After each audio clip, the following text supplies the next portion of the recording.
The millionaire's son humiliated the waitress, but a minute later he fell to his knees because of. The champagne glasses clinked at the Blue Oak restaurant, but Ethan Thompson's laughter cut through the elegant ambience like a knife.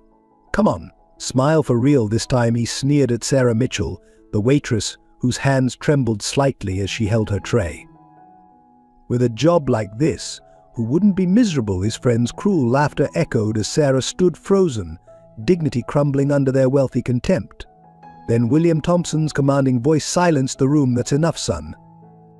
No one expected the city's most powerful businessman to be dining there that night.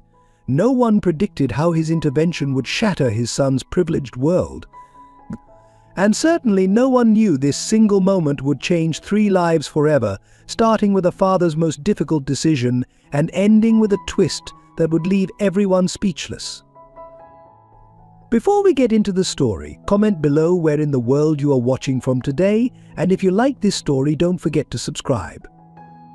The pristine silence of William Thompson's study was broken only by the soft crackle of vinyl Claire de Lune, Elizabeth's favorite. His fingers traced the worn leather of her favorite armchair, still positioned exactly where she'd left it 7 years ago. The preserved room was his sanctuary, a time capsule of their last happy moments before cancer stole her away. Dad, 13-year-old Ethan's voice had cracked that day, standing in the doorway of the hospital room. Is Mum really? The question had hung unfinished, too painful to complete. William had simply held his son, their shared grief bridging the gap between father and child.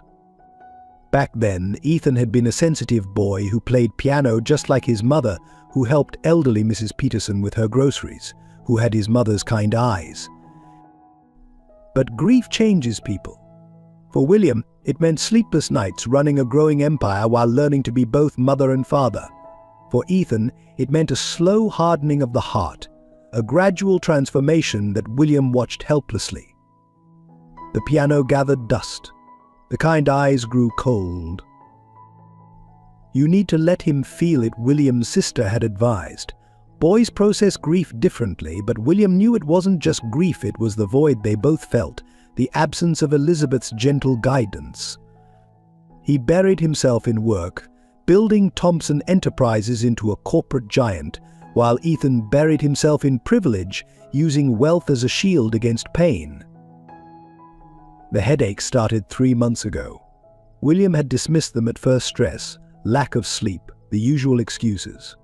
But when the MRI results came back, the doctor's face said everything.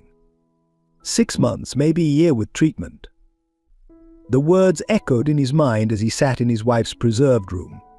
He hadn't told anyone, not even his executive board, especially not Ethan.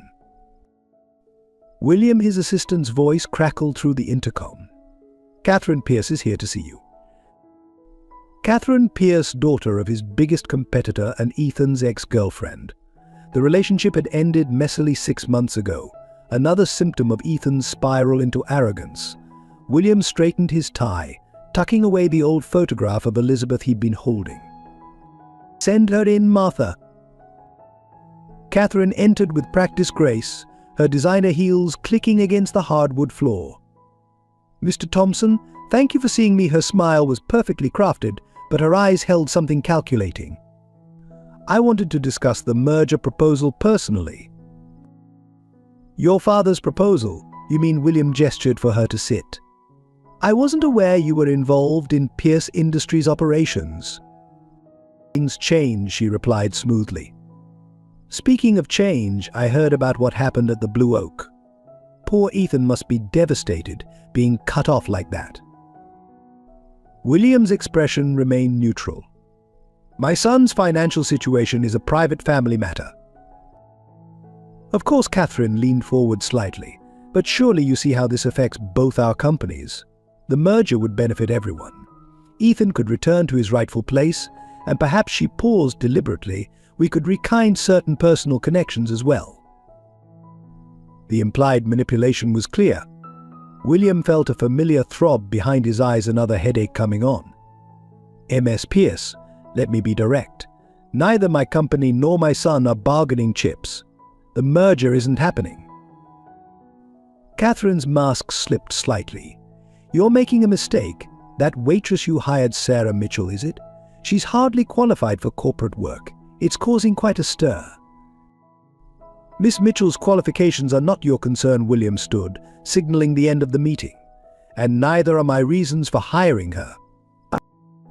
After Catherine left, William found himself looking at another file on his desk, Sarah Mitchell's background check. Single-handedly supporting a disabled brother and partially paralyzed mother, working 2 jobs while pursuing online nursing classes. Hospital bills piling up after her father's fatal car accident. The same accident that had happened right outside Pierce Industries' construction site, where safety regulations had been suspiciously lax. The settlement had barely covered the funeral costs. William closed the file, his decision about Sarah's hiring reaffirmed.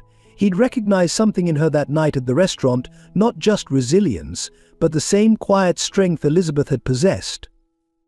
The strength their son had lost. His phone buzzed with a text from Ethan. "Dad, can we talk? Please." William stared at the message, remembering the little boy who used to run into this office with scraped knees and proud artwork. Now his son was 25, delivering packages across the city, finally facing the real world without his wealth as a buffer. "Not yet, son," he whispered to himself, pocketing the phone. The headache was getting worse, but he had work to do. The foundation paperwork needed finalizing his hidden project, ensuring both Sarah's family and others like them would be cared for after he was gone.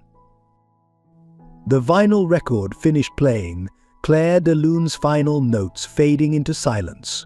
William closed his eyes, feeling Elizabeth's presence in the room. "Am I doing the right thing?" he asked the empty chair. As always, only silence answered, but somehow he knew this was the path forward, even if none of them could see where it led yet. A knock at his door interrupted his thoughts. "Mr. Thompson," it was Sarah, holding a stack of reports. "I finished the analysis you requested." "Come in, Sarah," he gestured, noting how she carried herself with quiet confidence, despite the whispers he knew she faced in the office. "And please call me William." She smiled, reminding him so much of Elizabeth it almost hurt. "These numbers show something interesting about Pierce Industries' safety records," she began. William listened, watching the sun set outside his window. Soon he would have to tell everyone about his diagnosis. But not yet. First, he needed to be sure his plan would work, that both Sarah and Ethan would be ready for what was to come. The chessboard was set. Now it was time to let the pieces move themselves. Ethan Thompson stared at his frozen bank accounts, the zeros where millions had been just hours before. His father's words still rang in his ears: "Until you understand the value of hard work and respect, you'll have to make your own way." The leather seats of his Porsche suddenly felt suffocating. Soon, he wouldn't even be able to afford the gas for it. The delivery company's office was a stark contrast to the gleaming corporate towers he was used to. Mike, the dispatch manager, barely glanced up from his clipboard. "Experience?" "I drove in college," Ethan offered weakly. Mike snorted. "Welcome to the real world, kid. Start tomorrow, 6 a.m. sharp." Across town, Sarah Mitchell was having her own moment of disbelief. The elevator in Thompson Enterprises felt like it was carrying her into another world. Her worn blazer, bought from a thrift store, stood out among the designer suits.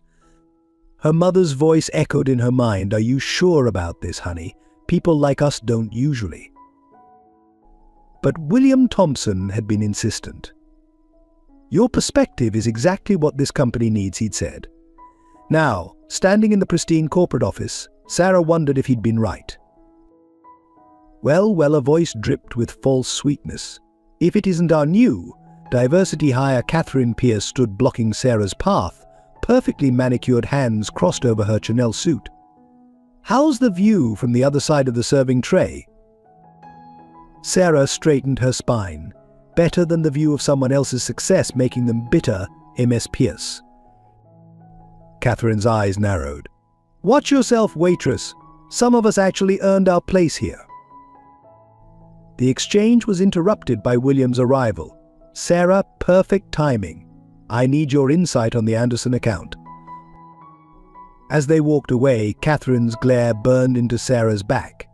But Sarah couldn't focus on office politics, not when her phone kept buzzing with texts from home. "Tommy won't take his meds," her aunt wrote. "Your mum's having another bad day." Meanwhile, Ethan's first delivery route was a disaster. He got lost 3 times, dropped a package, and earned nothing but eye rolls from his co-workers. By afternoon, his designer shoes were scuffed, and his back ached from lifting boxes. His last stop was Anderson's Grocery, a small family store in a neighborhood he'd never visited before.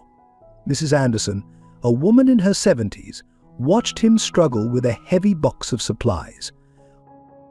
First day, she asked, kindness in her weathered face. Ethan nodded, too exhausted for his usual arrogance. "Reminds me of my William," she said, surprising him. "Back when he was just starting out, making deliveries just like you. Used to bring his little girl Elizabeth with him sometimes. Such a sweet child." Ethan froze. "Elizabeth? My mother." Mrs. Anderson's eyes widened with recognition. "Your William's boy?" "Oh, dear heart, I should have known you have eyes." Something cracked in Ethan's carefully constructed wall. "You knew my mother."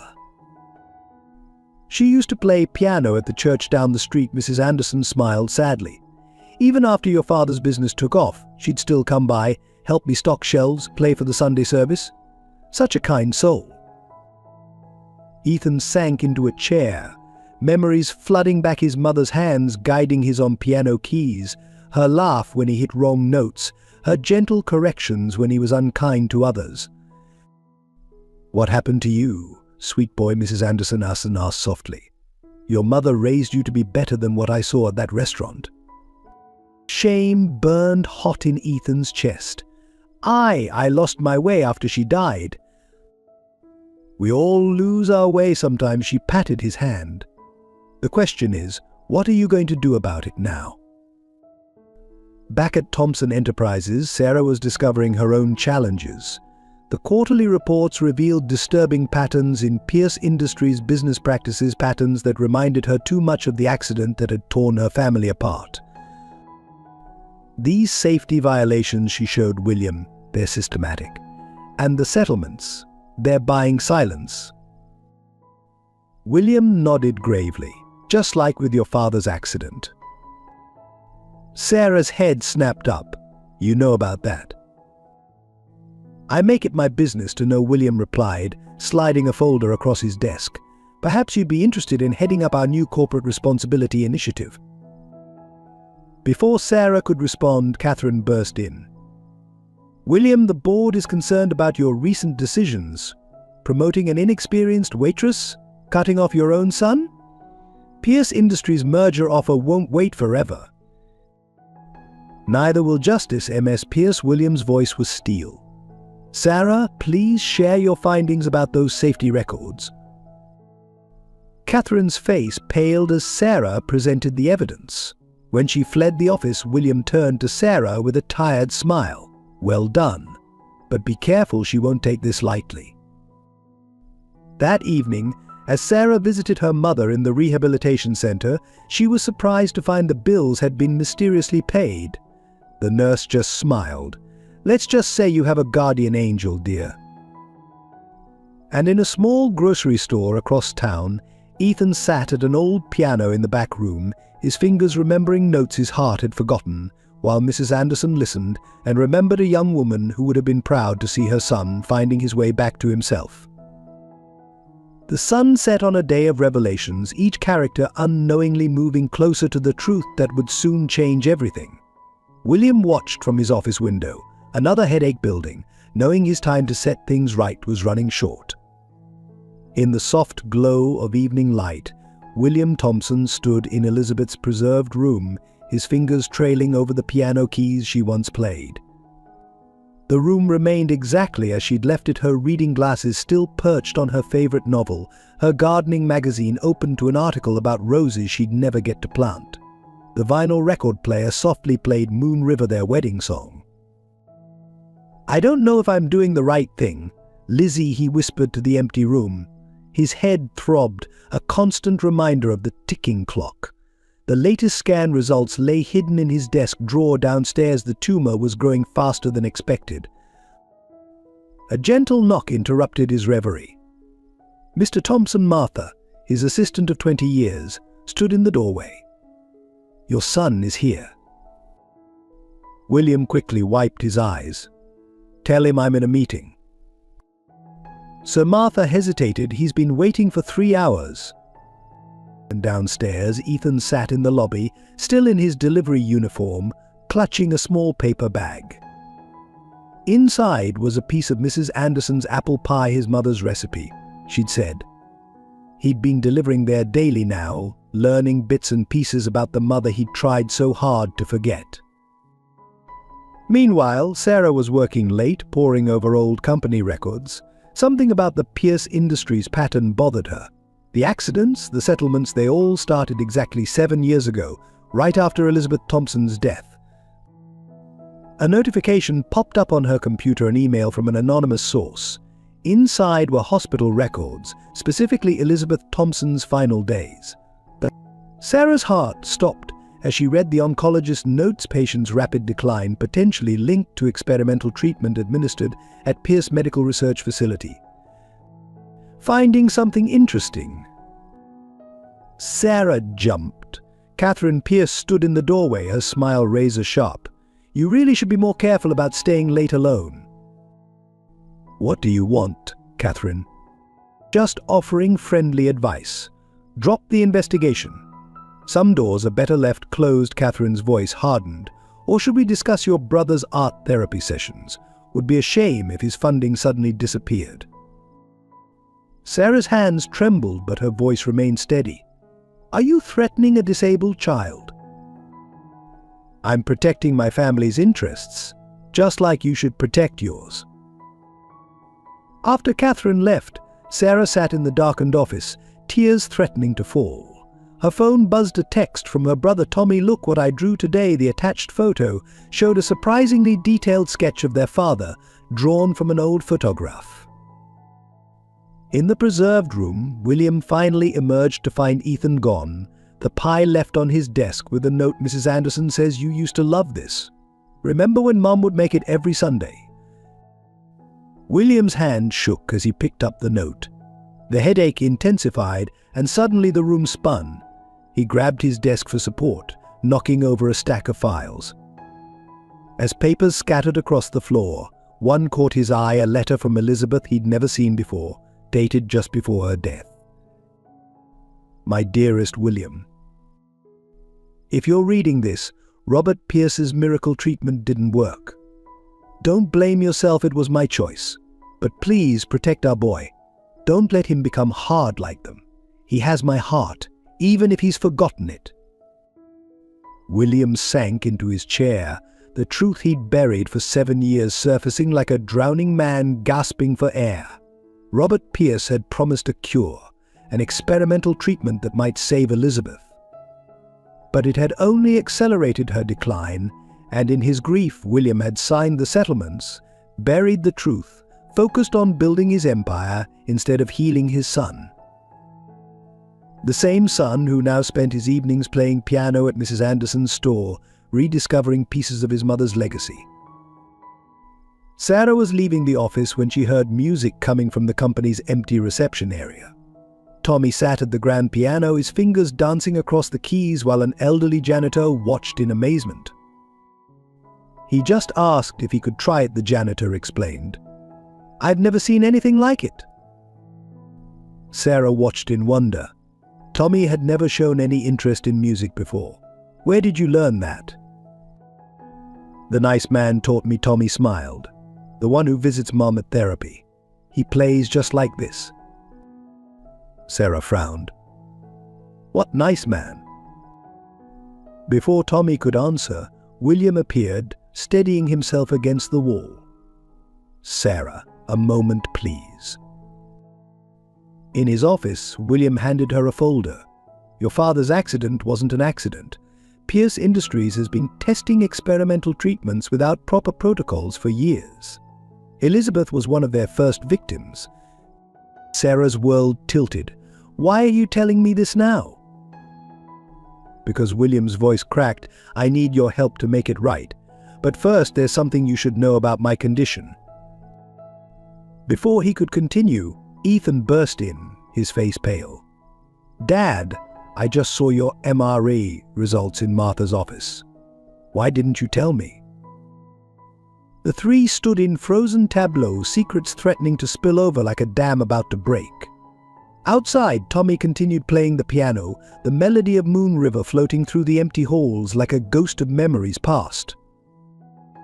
William looked between them, his son, finally showing the concern he'd buried for 7 years, and Sarah, whose father's death was intertwined with his wife's in ways he was only now understanding. The headache pounded, a reminder that his time for fixing things was running out. "Sit down," he said finally. "It's time you both knew the truth. All of it." But before he could begin, Catherine Pierce's voice cut through the tension. "Yes, William. Let's tell them everything." She stood in the doorway, holding a familiar leather-bound journal, Elizabeth's private medical diary, including what really happened the night your wife died. Catherine's heels clicked against the hardwood floor as she entered, Elizabeth's journal held like a weapon. "Shall I read it aloud, William? The part where my father promised to save her? Or perhaps the part where you chose to hide the truth, even from your own son?" William's grip tightened on his desk, another wave of dizziness threatening to overwhelm him. "That journal belongs to my late wife. Found it in the Pierce Industries archives." Catherine smiled coldly, "along with some very interesting documents about Sarah's father's accident. Quite the coincidence, both tragedies involving experimental treatments." Ethan looked between his father and Catherine, confusion etched on his face. "What is she talking about, Dad?" "Your mother was dying." William's voice cracked. "Pierce offered an experimental treatment. I let hope blind me. When it went wrong, I signed the settlements, buried the evidence." "You knew," Ethan's voice rose. "You knew Pierce Industries was responsible for Mom's death, and you still let me date Catherine, still considered their merger." "I was protecting you," William started, but the room suddenly tilted.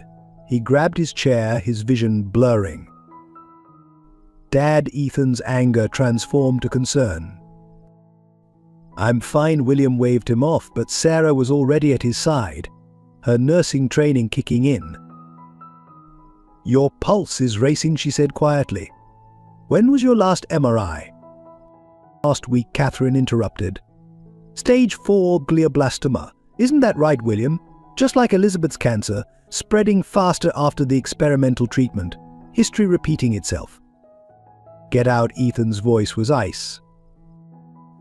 "Oh, I'm not done." Catherine pulled out her phone. "Sarah's big presentation tomorrow?" All her files just mysteriously disappeared. Funny how technology can be so unreliable. Sarah's face paled. The Corporate Responsibility Initiative, all her research about Pierce Industries violations gone. "And that's not all," Catherine continued. "Tommy's art therapy program, funded by Pierce Industries. One word from me and it's gone. Along with your mother's rehabilitation care."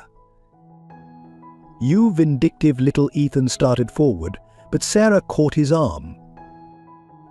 "The backup drive," she said suddenly, "the one in your mother's room. You always said she kept everything important there." William nodded slowly. Elizabeth never trusted computers. She kept paper records of everything. "Too bad you can't reach it," Catherine smirked. "The board meeting's in 12 hours. Without evidence, it's your word against my father's. And in your condition, William, who do you think they'll believe?" As if to emphasize her point, William swayed again. This time, both Ethan and Sarah caught him. "Hospital. Now Sarah's tone left no room for argument. No, William straightened with effort. We need those records. Elizabeth's journal, her medical files, everything that proves what Pierce Industries did. I'll get them, Ethan said firmly. You'll have to get through building security first, Catherine taunted. Your access card was deactivated weeks ago, remember? Sarah's phone buzzed a text from Tommy. The nice man showed me a secret way into the big building. Through the old service tunnel. He says it's like a treasure hunt. Sarah's eyes widened. Tommy's been getting into the building somehow. The old maintenance tunnels from when this was the original Pierce Industries headquarters. Impossible, Catherine scoffed. Those were sealed years ago. Not all of them, William managed a small smile. Elizabeth used to use them to bring me lunch when I worked late. Said every building needed secret passages, like in her mystery novels. I'll take Tommy's route, Sarah decided. Ethan, get your father to the hospital. Catherine can't stop the presentation if she can't find me. How touching, Catherine moved to block the door. But you're not going anywhere. What happened next occurred so fast it seemed choreographed. Tommy, who had been quietly listening at the door, burst in playing a deafening tune on his harmonica. The sudden noise made Catherine jump. Sarah slipped past her, while Ethan stepped between them, his delivery uniform still dusty from the day's work. You know, Catherine, he said quietly, Mum always said true strength isn't about having power over others. It's about protecting those who need it. Your mother died weak and delusional, Catherine spat. The words hung in the air like poison. Then William Thompson, who had been leaning heavily on his desk, straightened to his full height. Despite the pain evident in his eyes, his voice was steady. Martha, he pressed the intercom. Please escort MS. Pierce out. And call security, it seems we have evidence of corporate espionage. You can't prove anything, Catherine backed toward the door. No, William held up his phone. We've been recording this entire conversation, including your admission about the stolen files and threats against Sarah's family. Color drained from Catherine's face as security arrived. As they led her out, she turned back. This isn't over. The board meeting will proceed as scheduled, William finished, with some unexpected additions to the agenda. After she was gone, William collapsed into his chair, his facade crumbling. Sarah, the tunnel's entrance is behind the old boiler room. Hurry. Dad, you need a doctor, Ethan insisted. What I need is to make this right. William grabbed his son's hand. Everything I did, hiding the truth, pushing you away, I thought I was protecting you. I was wrong. We'll talk about it later, Ethan said firmly. At the hospital. As Sarah slipped away to find Tommy and the tunnel entrance, she heard William's quiet words to his son, you play piano again. At Mrs. Anderson's, just like your mother used to. Yeah, Ethan's voice cracked. Yeah, I do. Sarah ran down the dark corridor, Tommy's hand in hers, their footsteps echoing against old brick walls. Somewhere above them, Catherine was undoubtedly rallying her forces, and in a hospital room across town, a father and son would begin to rebuild what grief and secrets had torn apart. The clock was ticking in more ways than one. But for now, they were all finally moving in the same direction, toward truth, toward healing, toward something that felt like hope. Through the sterile hospital corridors, Ethan paced relentlessly, his delivery uniform still dusty, his mother's journal clutched tightly in his hands. The doctor's words echoed in his mind that tumor's growth is aggressive. Without immediate treatment, we're looking at 3 to 6 months. No, he muttered, running his hands through his hair. No, no, no. Sarah's voice was soft but firm. She'd arrived moments ago, clutching a box of files found in the tunnels, her clothes smudged with decades-old dust. Sit down, please. How can I sit? His voice cracked. He knew for months and said nothing. Just like with Mum, always keeping secrets, always thinking he has to handle everything alone. He was protecting you. Protecting me, Ethan laughed bitterly. By pushing me away, by letting me become someone my mother would have been ashamed of. Sarah stepped closer, her hand reaching for his arm. Your father is still here. You still have time to make it right. The touch seemed to break something in him. Ethan slumped against the wall, sliding down until he sat on the cold hospital floor. I don't know how, he whispered. I don't know how to be the son he needs, the son she raised me to be. Sarah sat beside him, her shoulder touching his. Then start with being the person you want to be. Inside the hospital room, William Thompson lay surrounded by beeping machines, looking smaller somehow against the white sheets. The box of files sat open on his bedside table, evidence of Pierce Industries' years of unethical practices, of covered-up deaths and silenced families. The board meeting, he mumbled, trying to sit up. Is being handled, Sarah assured him. Your legal team has everything they need. Ethan watched from the doorway as Sarah adjusted his father's pillows with practiced ease. How many nights had she done this for her own mother, he wondered. Tell me about Tommy's art, William said suddenly, his eyes clearing for a moment. The one he drew of his father. Sarah smiled, pulling out her phone to show him. He's never drawn like this before, he says. He says the nice man who plays piano taught him. William's eyes met Ethan's. You've been visiting them? Every Tuesday and Thursday, Ethan admitted, moving into the room. After my deliveries, Tommy.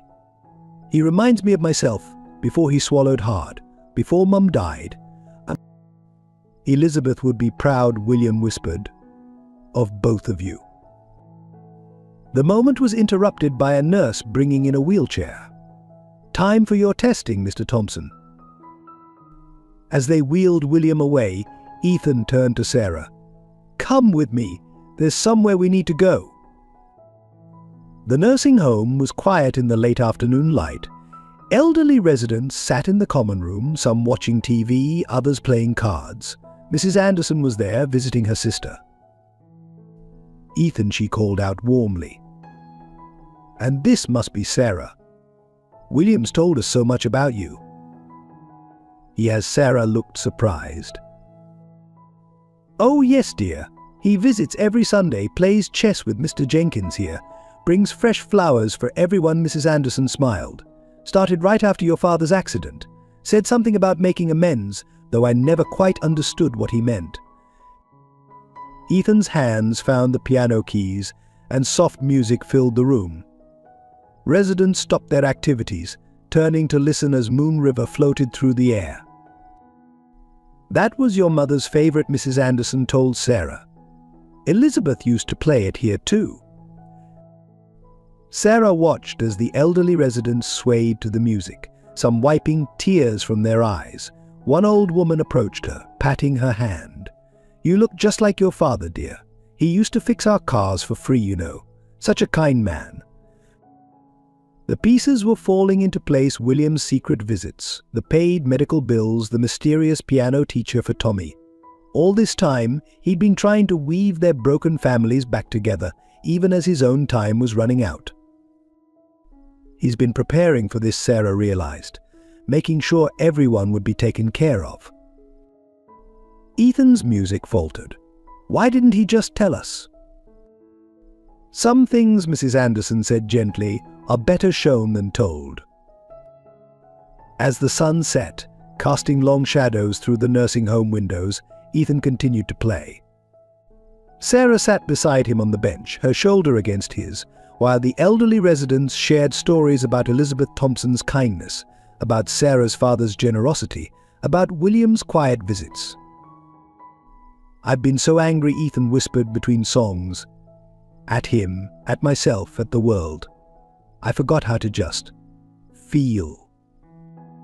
Sarah's hand found his on the keys. It's not too late. His phone buzzed a message from the hospital. William was out of testing, asking for them both. As they stood to leave, Mrs. Anderson pressed a piece of paper into Sarah's hands. It was one of Tommy's drawings, William sitting at the nursing home piano, teaching a small boy how to play. "He comes every week," Mrs. Anderson explained. "Says music helps Tommy focus better than words." Outside, the evening air was cool against their faces. Ethan stared at the drawing, his vision blurring. "All this time I thought he gave up on me, but he was just waiting for me to find my way back." Sarah squeezed his hand. "Then, let's not keep him waiting any longer." They drove back to the hospital in comfortable silence, the box of evidence secure in the back seat, Tommy's drawing tucked safely in Sarah's bag. Tomorrow would bring the board meeting, confrontations and hard truths. But tonight was for healing, for music, for the slow, steady work of rebuilding what time and grief had worn away. In the hospital room, William Thompson smiled as he heard his son's footsteps in the hallway. On the small table beside him, Elizabeth's journal lay open to an unfinished entry. "My dearest William, trust that love finds its way home. It always does." The boardroom of Thompson Enterprises hummed with tension as William Thompson, supported by both Ethan and Sarah, took his place at the head of the table. Despite his weakened condition, his voice carried the same authority it always had. "Ladies and gentlemen, before we address the Pierce Industries situation, I have an announcement." He gestured to a large screen behind him. "We're establishing the Elizabeth Thompson Foundation for Families in Crisis." Murmurs rippled through the room as Sarah began the presentation. The foundation would provide medical support, education funding, and rehabilitation services to families affected by corporate negligence. The first beneficiaries would be former Pierce Industries victims. Robert Pierce, sitting at the far end of the table, shifted uncomfortably. "This is highly irregular, William. Our merger discussion is terminated." William interrupted, nodding to Ethan, who distributed copies of Elizabeth's journal and the recovered files, along with any illusions about Pierce Industries' ethical practices. The evidence was damning. Years of experimental treatments, covered-up deaths, falsified safety reports. Elizabeth's detailed documentation of her declining health after Pierce's miracle cure, the pattern of settlements, including Sarah's father's accident. "You can't prove any of this," Robert Pierce sputtered, but his face had gone pale. "Actually," Sarah stepped forward, "we can.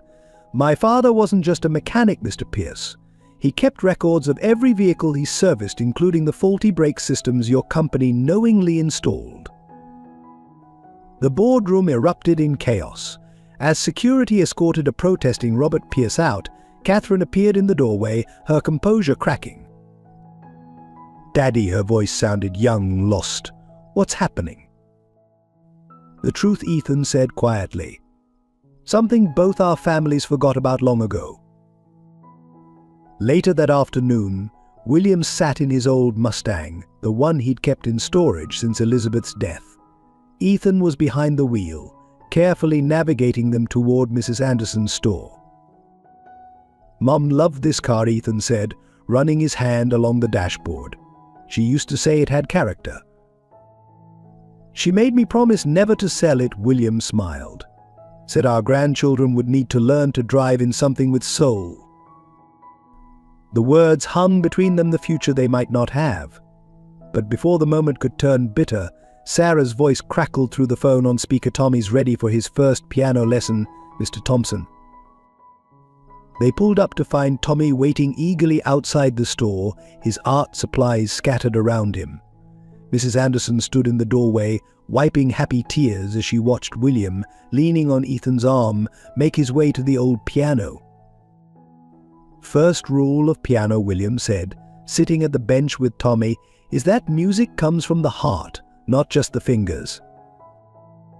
As father taught son taught child, Sarah watched from behind the counter, sorting through foundation paperwork. The initial funding would come from William's personal fortune, with a matching contribution from Thompson Enterprises. It would ensure that families like hers would never have to choose between medical care and basic needs.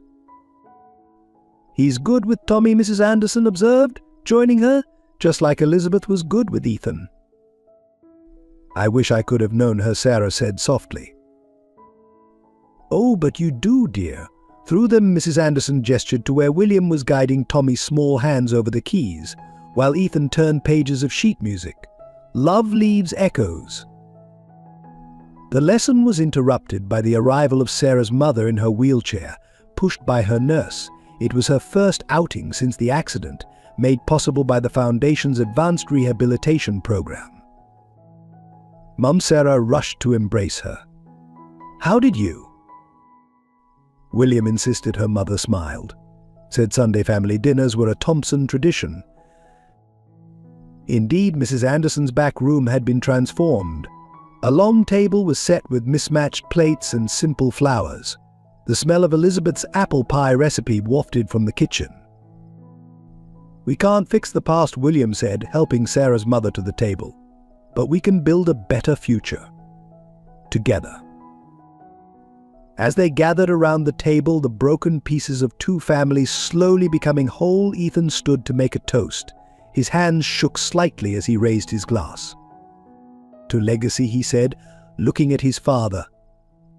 "Not the one we inherit, but the one we choose to create." William's eyes glistened as he added, "To Elizabeth, who taught us that family isn't about blood, it's about love."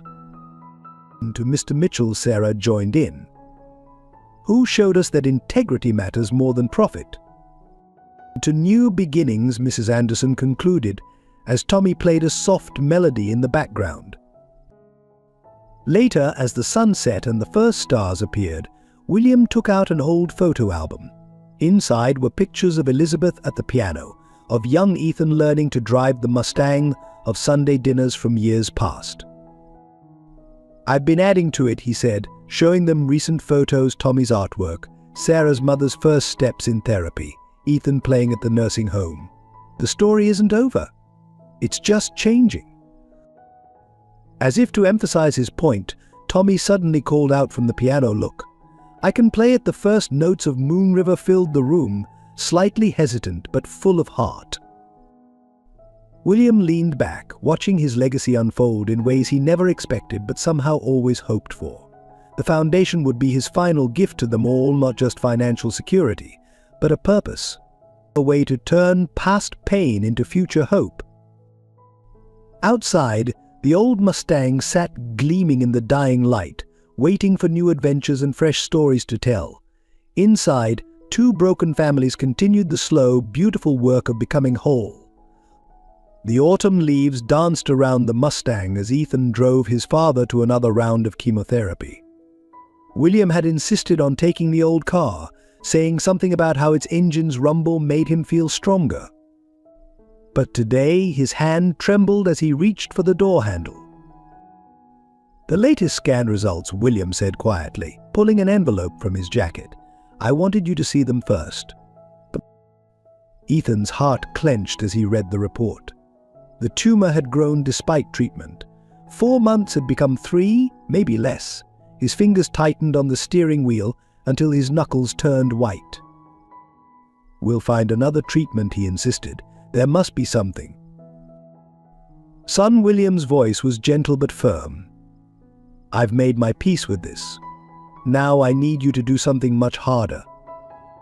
Anything. But live. Not just exist, but really live. Like your mother taught you." At Thompson Enterprises, Sarah was presenting the Elizabeth Thompson Foundation's first quarterly report. The boardroom, once a battleground of corporate politics, now buzzed with genuine excitement. Dozens of families had already received assistance, and Tommy's art therapy program had expanded to 3 new hospitals.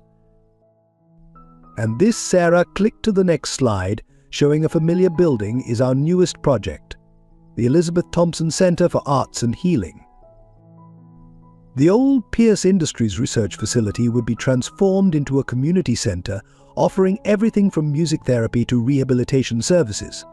The irony wasn't lost on anyone. A place that once caused so much pain would now become a source of healing. Catherine Pierce sat in the back row, notably quieter than her former self.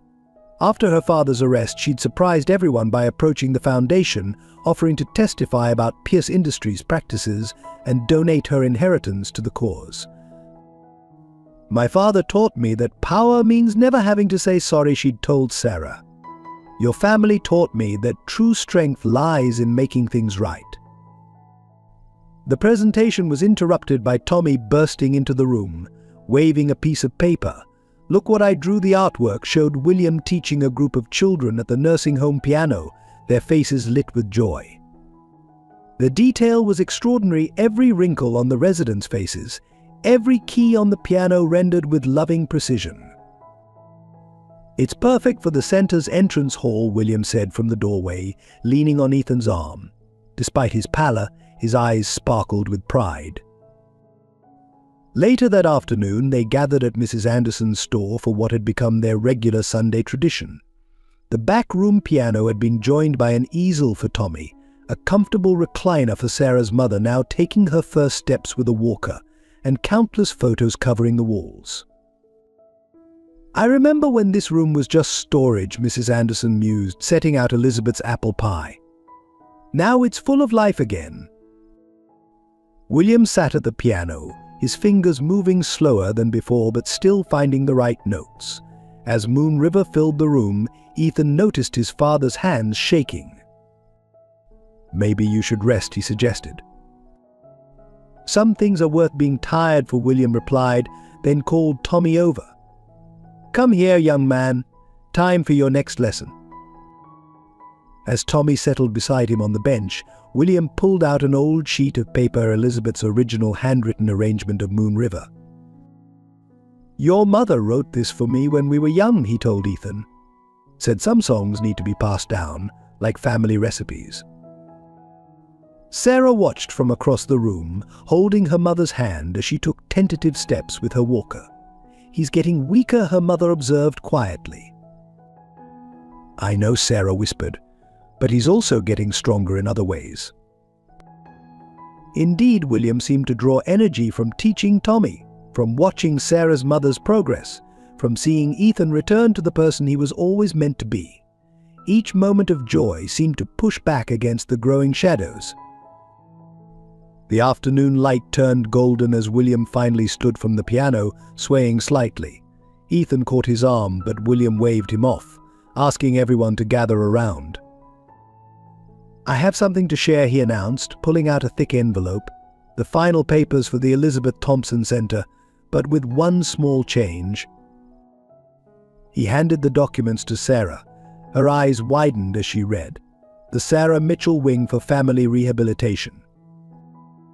Your father helped others without asking for recognition," William explained. "It's time his name was remembered too." Tears spilled down Sarah's cheeks as she hugged him. Her mother dabbed at her eyes, while Tommy added another detail to his drawing assigned, with both names proudly displayed. "There's more," William continued, turning to Ethan. "The foundation needs a director who understands both sides of privilege and hardship, someone who's learned the value of compassion the hard way." Ethan stared at his father. "Dad, I'm not qualified." "You've been qualified since the day you started playing piano for Tommy," William countered. "Since you chose to learn humility through honest work. Since you remembered who your mother raised you to be." The room fell silent except for Tommy's pencil scratching against paper, adding one final detail to his drawing: Ethan and Sarah standing together by the center's entrance, their hands clasped. "Some legacies," William said softly, watching Tommy draw, "are built note by note, day by day, choice by choice. Your mother understood that. Now finally, so do I." As the sun set, casting long shadows through Mrs. Anderson's windows, the old Mustang's keys passed from father to son, Elizabeth's sheet music found new hands to bring it to life, and a family born from shared pain discovered that healing, like music, knows no boundaries. Catherine Pierce, watching from the doorway, finally understood what her father never had: that true power lies not in what you can take, but in what you choose to give back. And in the growing dusk, William Thompson watched his legacy unfold in ways far richer than mere corporate success, knowing that while his time might be short, the symphony he'd helped create would play on long after the final note faded away. Snow fell softly outside the hospital window as Christmas music drifted through the corridors. William Thompson's room had been transformed a small tree in the corner decorated with Tommy's artwork, garlands draped across medical equipment, and Elizabeth's old vinyl player softly spinning White Christmas. "The center opens next week," Ethan reported, adjusting his father's pillows. "We've already got a waiting list for the music therapy program." William smiled weakly. "And the nursing home performances?" Every Sunday, Sarah confirmed, hanging a new drawing from Tommy, this one showing the entire extended family around a Christmas tree. "Mrs. Anderson says the residents won't let us miss a single week." The door opened, and Sarah's mother wheeled herself in, now strong enough to manage independently. Behind her, Tommy carried a familiar wooden box. "Is that?" William's eyes brightened. "Mom's recipe box," Ethan confirmed. "Mrs. Anderson helped us make everything exactly the way she used to." The smell of Elizabeth's traditional Christmas cookies filled the room as they unpacked the care package. William closed his eyes, tears sliding down his cheeks. "Just like she's here with us," he whispered. The past months had been a blur of hospital visits and foundation work, but somehow they'd created a new normal. The Elizabeth Thompson Center was nearly complete, its walls already adorned with Tommy's art. Sarah's mother had progressed to part-time volunteer work there, counseling other accident survivors. Catherine, called Sarah, mentioned helping William sit up. "The Pierce Industries settlement is final. All victims' families will receive full compensation." "And Robert Pierce?" William asked. "Pleaded guilty. He'll serve time." Ethan's voice held no satisfaction, only quiet acceptance. Catherine had surprised them all by becoming one of the Foundation's most dedicated volunteers, working particularly with children who'd lost parents to corporate negligence. Her own healing journey had become part of the center's story. "I have something for everyone," William said suddenly, pointing to a drawer. Inside were carefully wrapped packages, each with a handwritten note.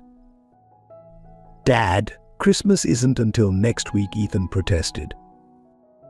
"Humor, an old man," William smiled. For Tommy, there was Elizabeth's book of sheet music, annotated with her personal notes. For Sarah's mother, a leather-bound photo album documenting her recovery journey. Sarah received Elizabeth's nursing school pin, while Ethan found the Mustang's original purchase receipt along with a faded photo of his parents bringing him home from the hospital in it. "One more thing," William pulled out an envelope. "The wedding venue is booked." Ethan and Sarah exchanged startled looks. They hadn't even announced their engagement yet. William chuckled weakly. "Please, I've seen how you look at each other. The nursing home chapel is reserved for spring. Elizabeth and I were married there, you know." Later that evening, as snow continued to fall, the nursing home residents gathered for their weekly concert. William had insisted on attending, despite his doctor's protests. Ethan played the piano while Tommy turned pages, and Sarah led the residents in Christmas carols. Mrs. Anderson brought out Elizabeth's apple pie, served on the mismatched plates that had become a Sunday tradition. As William watched his expanded family blood and chosen sharing music and memories, his heart felt full. "You did good," Lizzie whispered to the empty chair beside him. "Our boy found his way home." The night concluded with Ethan and Tommy performing Moon River as a duet, their fingers dancing across the keys in perfect harmony. William's eyes met Sarah's across the room, and they shared a knowing smile. Some legacies weren't built in boardrooms but in quiet moments of grace. As they helped William back to his hospital room, he squeezed Ethan's hand. "I need you to promise me something." "Anything, Dad." "When the time comes, don't mourn too long. Celebrate instead. Play music. Share pie. Keep building this beautiful thing we've started." Ethan's voice cracked. "Dad, please?" "Promise me," William insisted. "Promise you'll live the way your mother taught you, with an open heart and generous spirit." "I promise," Ethan whispered. That night, as snow blanketed the city in quiet white, William Thompson fell asleep to the sound of Elizabeth's favorite vinyl, surrounded by love that had grown far beyond the bounds of traditional family. In his dreams, he danced with Elizabeth again, young and strong, while Moon River played in the background. And somehow he knew that everything would be all right, that the symphony he'd helped compose would continue long after his part had ended. The Christmas tree lights twinkled softly, casting gentle shadows across Tommy's latest drawing, a family portrait where every face, whether related by blood or bound by love, shone with the same warm light of belonging. Spring bloomed early the year William Thompson passed away. Cherry blossoms drifted through the air as the nursing home chapel filled with an unusual mix of guests, corporate executives beside delivery drivers, elderly residents next to young therapy patients, all united by one man's legacy. William had slipped away peacefully 2 days before, holding Ethan's hand while Moon River played softly in the background. His last words were, "Listen closely, your mother's playing too." Now, as Ethan stood at the chapel's old piano, his fingers found the keys without hesitation. The wedding march began, but not the traditional version. This was Elizabeth's arrangement, found tucked away in her recipe box with a note for when our boy finds his heart's match.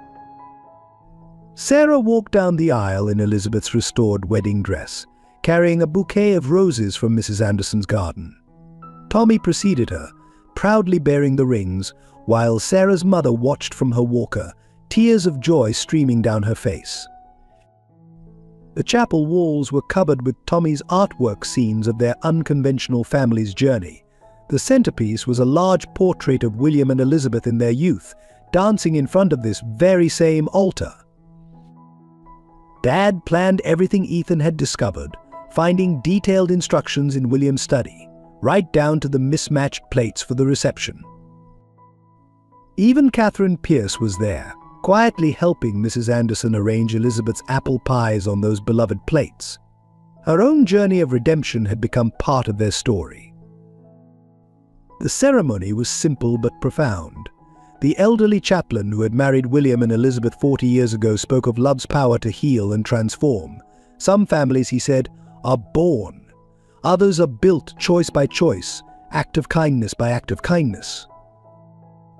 As Ethan and Sarah exchanged vows, a familiar melody drifted through the chapel's open windows, birds singing the same notes as Moon River. Mrs. Anderson swore she saw William and Elizabeth dancing among the cherry blossoms. The reception was held in the newly opened Elizabeth Thompson Center, where the Sarah Mitchell Wing was already changing lives. Children from the music therapy program performed alongside nursing home residents, while Tommy unveiled his latest masterpiece, a mural spanning the entrance hall, depicting their entire extended family story. But the real surprise came after the festivities, when Martha, William's longtime assistant, presented a sealed envelope. To be opened on your wedding day, the inscription read in William's handwriting. Inside was a letter, along with several documents. My dearest children, if you're reading this, you've fulfilled my greatest wish, not just finding each other, but finding yourselves. The journey hasn't been easy, but the best symphonies never are. Ethan, you've become the man your mother always knew you could be. Your strength lies not in what you possess, but in what you give. The foundation is your legacy now, not because you're my son, but because you've earned it through humility and hard work. Sarah, you brought healing back to our family when we needed it most. Your father would be proud of the bridges you've built and the lives you've touched. The Mitchell Wing is just the beginning. Together, you'll continue what Elizabeth and I started, the belief that true wealth lies in the lives we touch and the love we share. There's one last surprise. The old Mustang isn't just a car. It's where Elizabeth and I first dreamed of building something meaningful. In its trunk, you'll find the original blueprints for what will become the Thompson Mitchell Children's Hospital.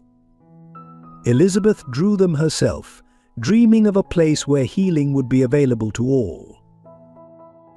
The funds are in place. The land is secured. All it needs now is your vision to make it real. Remember, play music often, share pie freely, and keep your hearts open to life's unexpected harmonies.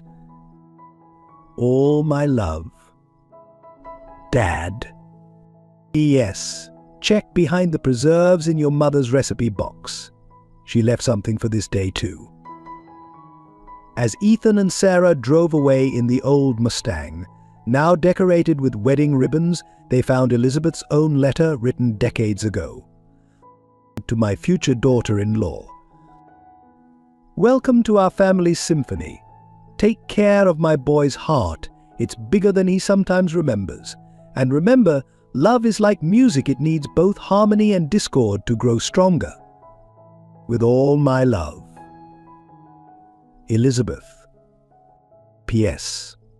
The secret ingredient in the apple pie isn't cinnamon, it's patience. 1 year later, the Thompson-Mitchell Children's Hospital broke ground. Tommy's art therapy program had expanded nationally.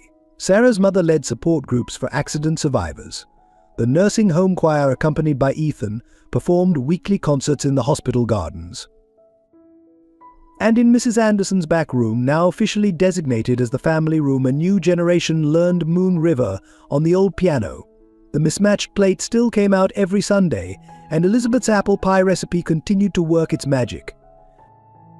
William and Elizabeth's portrait watched over it all, their smiles seeming to grow warmer with each passing year, as the symphony they'd begun continued to play on, gathering new musicians into its ever-expanding orchestra of love.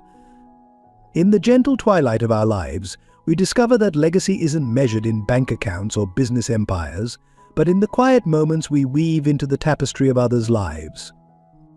Like William and Elizabeth's story reminds us, every piano note played with our grandchildren, every cherished family recipe passed down, every Sunday dinner around a table with mismatched plates, these are the true treasures that time cannot diminish.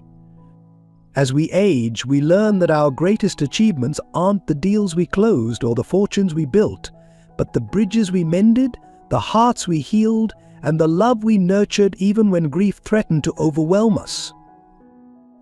Our wrinkles tell stories of laughter shared, our grey hair marks winters weathered together, and our weathered hands still hold the power to guide the next generation home.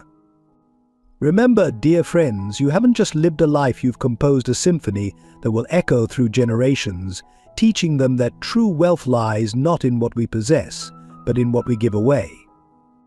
Like the old Mustang that carried so many dreams, your legacy isn't about the destination but the precious souls you've carried along the way.